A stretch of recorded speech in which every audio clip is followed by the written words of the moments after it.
broad responsibility portfolio. It is, of course, the international community that has been setting the compass, so to say. The international community and the work of this group that was reporting to UN Secretary General Ban Ki-moon was coming up with this huge 17 goals, 169 target, which is a problem and an opportunity. The problem is what priorities do we have? The opportunity is pick where you think you can contribute, where you can make the biggest contribution.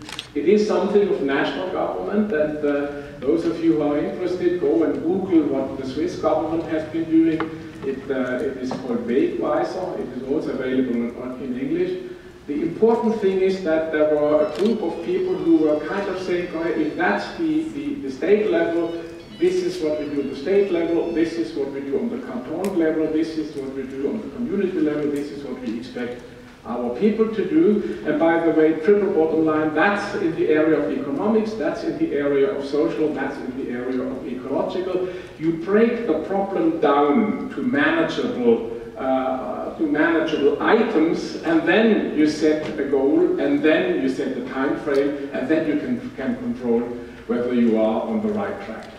Of course, it's also communities. There are a lot of things that can be done at grassroots level.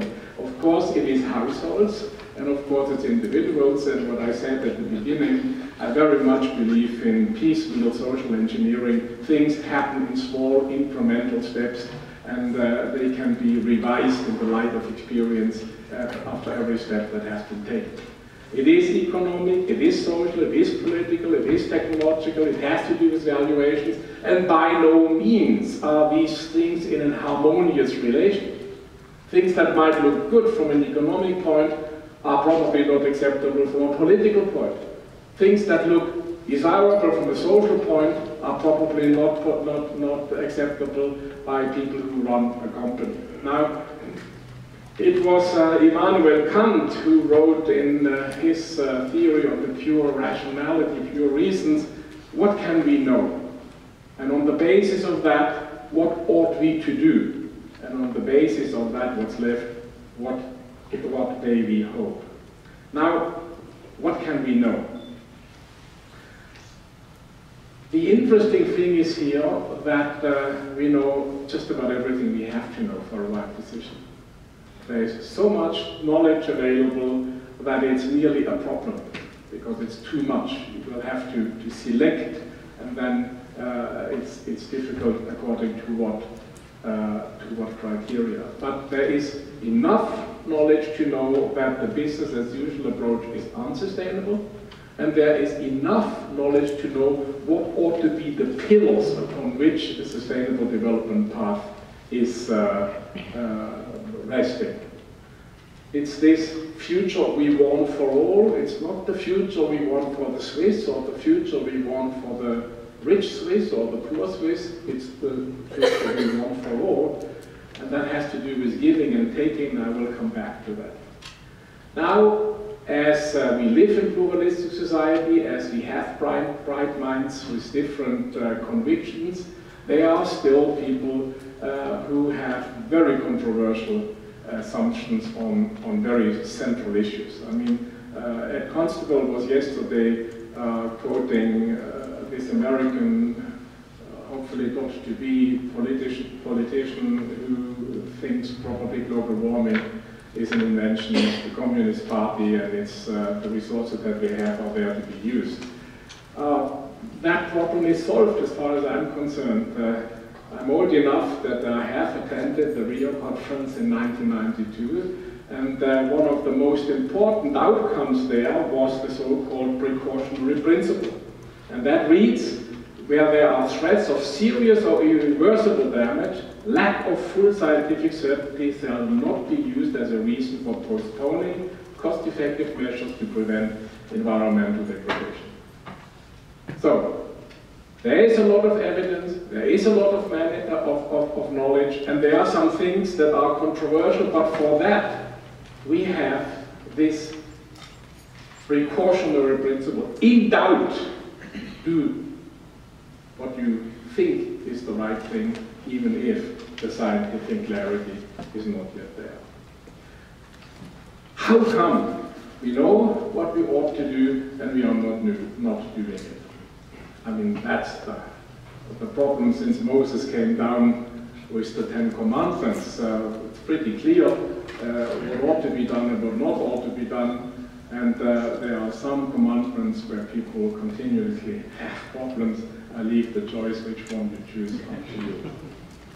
Now, we have an incentive problem where you have to invest today and get the return much later. Parents will still do that. Parents will save money, put their kids through school, put them on university. That's between the saving and the return on investment, 20 years, 25 years. But it's still within reach. Here, if we say the target, the Monterey target of climate should not, average temperature should not be higher than 2 degrees by the end of the centuries, all of a sudden you will have to do something. You have to spend money, or you have to accept inconveniences, or you have to change production or consumption patterns today in order something not happening in 40, 50, 60 years. And by the way, if it's not happening, it's not you who benefit, it's people in the South Atlantic or in the Indian Ocean, where islands are still there instead of being submerged, or whether the polar bear is still around instead of drowned.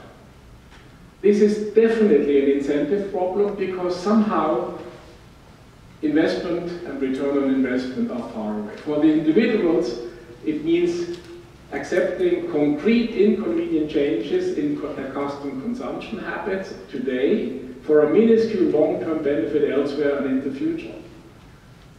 Every one of us can say, come on, if I have a car and if I drive the car, even for the 3 kilometers between home and office, what difference does it make to the whole?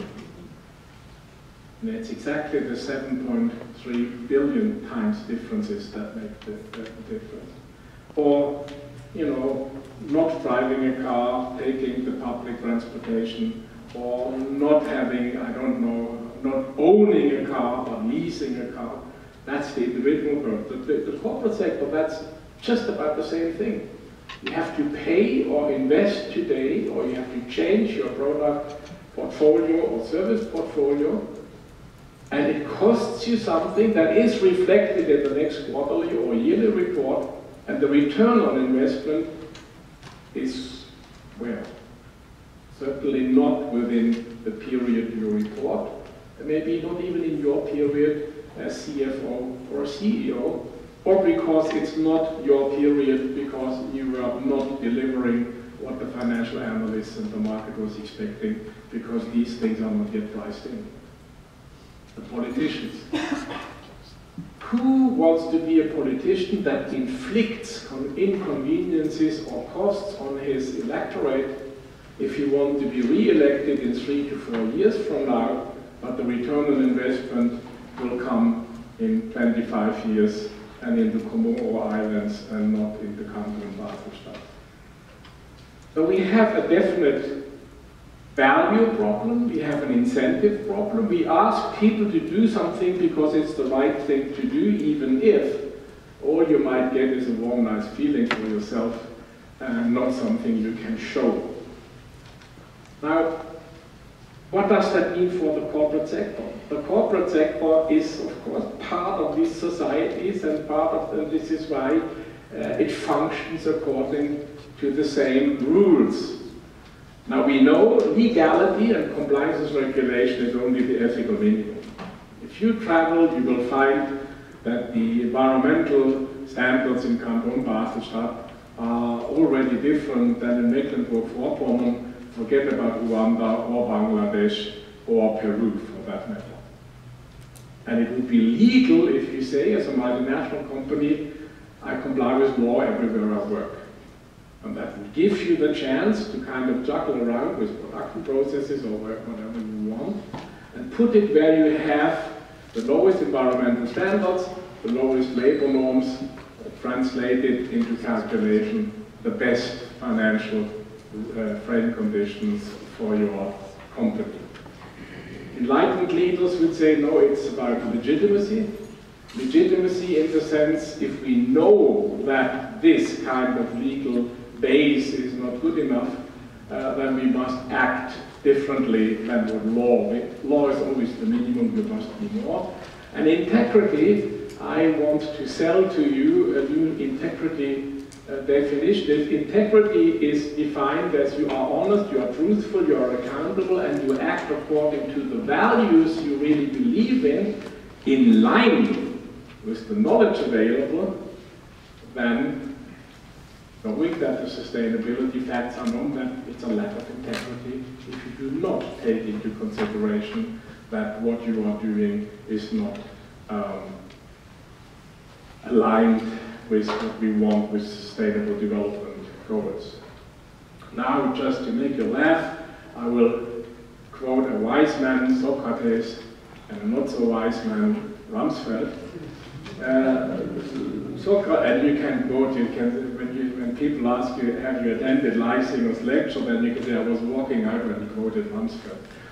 The point is, Socrates said we know that we don't know, and we do not know a lot of interactions in the current situation, and we don't know a lot of tipping points in the current situation about environmental issues. But then once Rumsfeld said something true, he said there are things we know that we know, there are things we know that we don't know, and that is now important, and there are also things we don't know that we don't know. And this is very much so with a lot of complex problems.